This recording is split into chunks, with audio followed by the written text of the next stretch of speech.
Ezra 7, I read from the Institute for Scripture Research, the ISR, because it takes a direct translation from Hebrew to English, Greek to English, and Aramaic to English. Yah is the Elohim of the heavens and the earth, the first and the last and the only, and he's an extremely jealous El. He's so jealous that he doesn't even want the names of idols or mighty ones to come to our lips.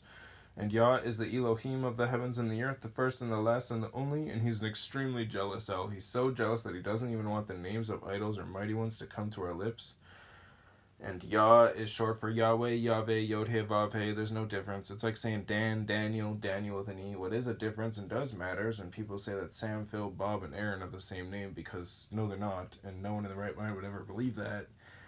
And only a fool, literally only a fool, would believe that a hammer can force its creator to believe or to do anything. That is a complete joke. Even atheists would think that you're crazy.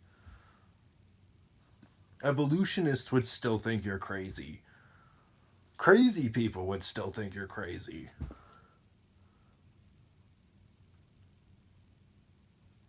We are the hammer. YahWeh is the creator.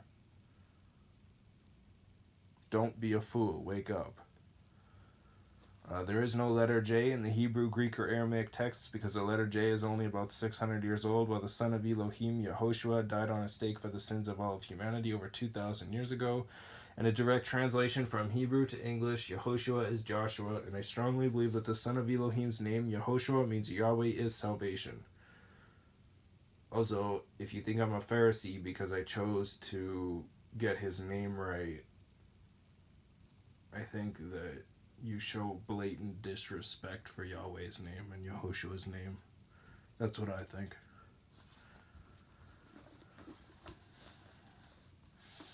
Ezra 7. And after these events, in the reign of Artashasta, sovereign of Persia, Ezra, son of Sariah, Ezra, E-Z-R-A. You know what's funny about Ezra? In Hebrew and English, it's spelled identical. Ezra, E-Z-R-A. Son of Sariah. I think it's Sariah. S-E-R-A-Y-A-H, son of Azariah. A-Z-A-R-Y-A-H, son of Hilkiah. H with a dot, I-L-Q-I-Y-A-H, son of Shallum. S-H-A-L-L-U-M, son of Sadok. T-S-A-D with a line underneath of it, O-Q, son of Ahitub. A-H with a dot, I-T-U-B with a line underneath of it, son of Amariah. A-M-A-R-Y-A-H, son of Azara. Azara is A-Z-A-R-Y-A-H, son of Marioth. M-E-R-A-Y-O-T-H, son of Zariah. Zariah. Z-E-R-A-H with a dot, Z-E-R-A-H with a dot, Y-A-H, son of Uzi, U-Z-Z-I, son of Buki, B-U-Q-Q-I, son of Abishua, Abishu,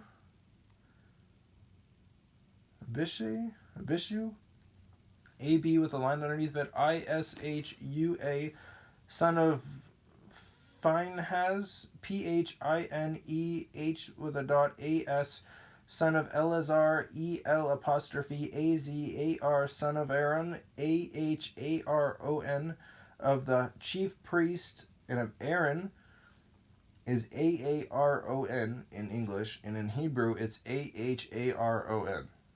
So there's just an H in the middle. Well, not really in the middle, but it's between the two A's, in the middle. This Ezra came up from Babel, and he was a scribe skilled in the Torah of Moshe. The Torah is the first 5 books of the Bible. I used to think the Torah was the entire Old Testament, but it's not.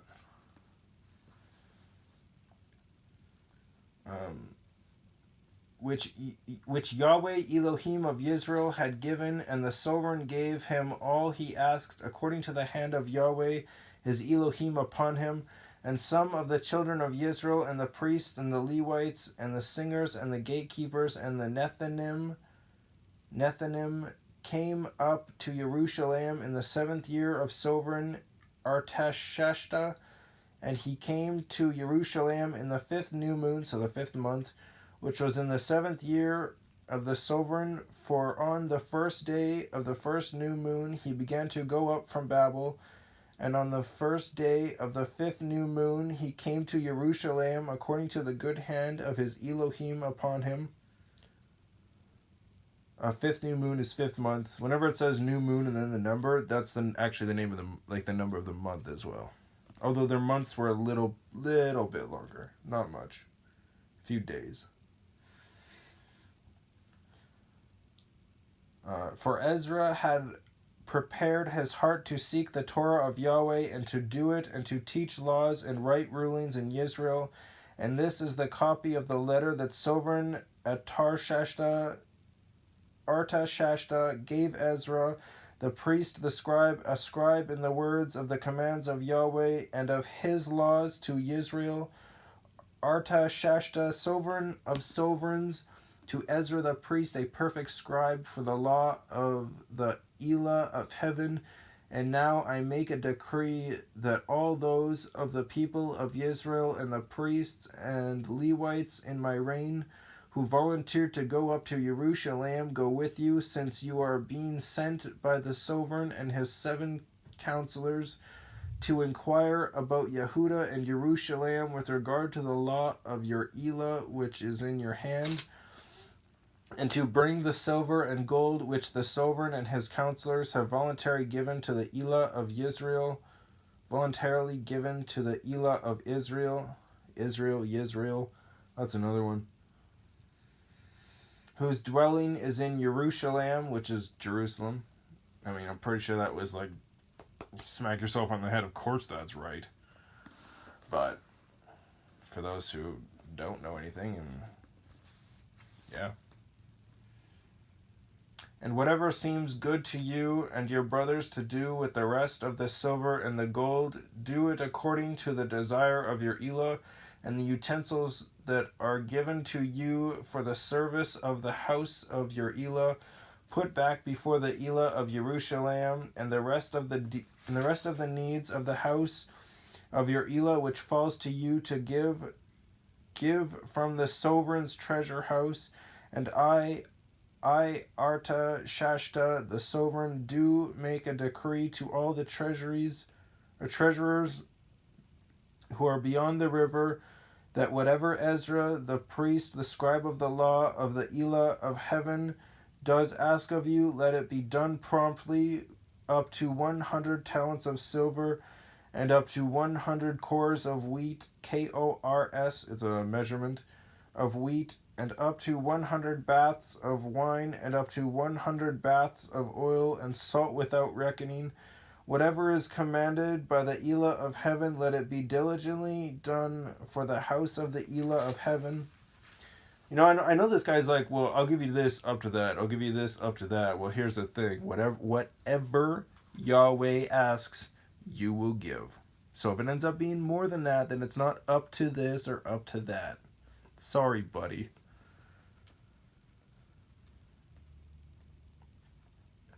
Whatever is commanded by the Elah of heaven, let it be diligently done for the house of Elah of heaven. For why should there be wrath against the reign of the sovereign and his sons? We further inform you that there is no authority to impose tax, excise.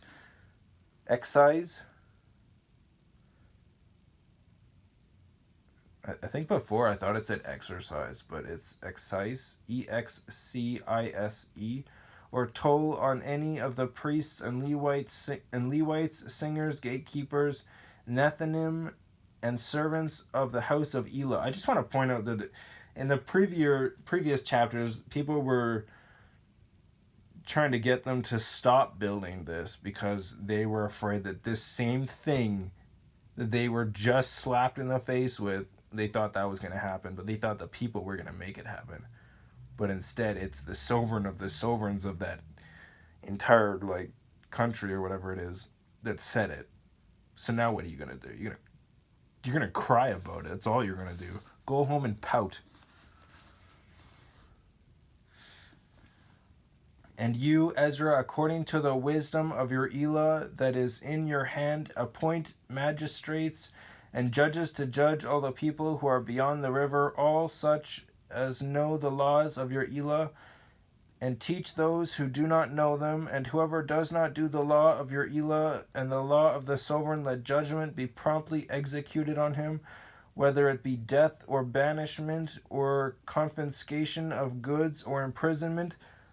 Blessed be YahWeh Elohim of our fathers, who has put this in the sovereign's heart, to embellish the house of YahWeh which is in Jerusalem, and has extended loving commitment to me before the sovereign and his counselors, and before all the sovereign's mighty princes. So I was strengthened as the hand of YahWeh my Elohim was upon me, and I gathered heads from Israel to go up with me.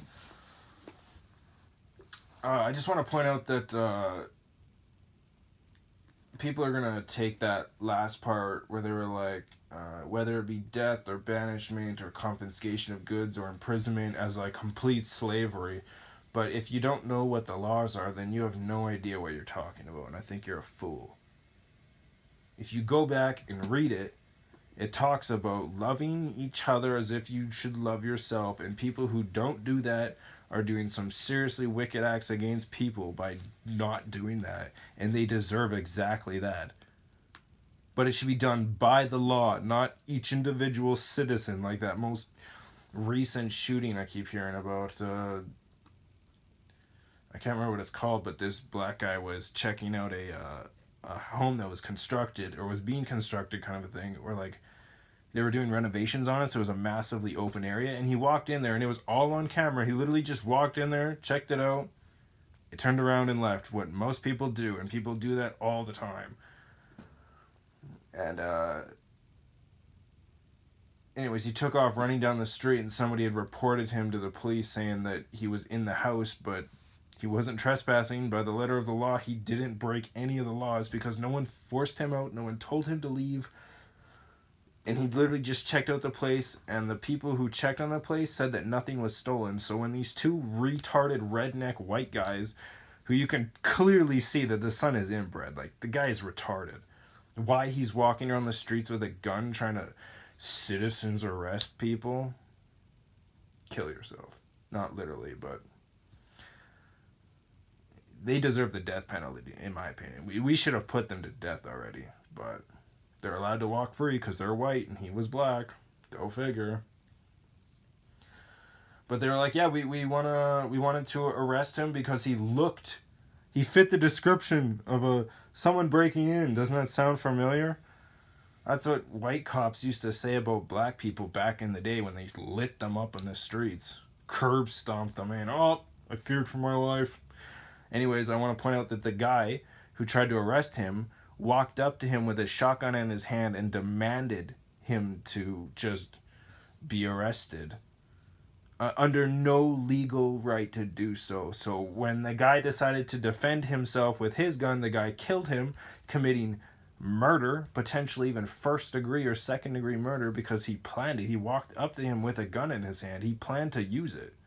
You don't bring a gun and you don't pull it out in front of people unless they're going to use it.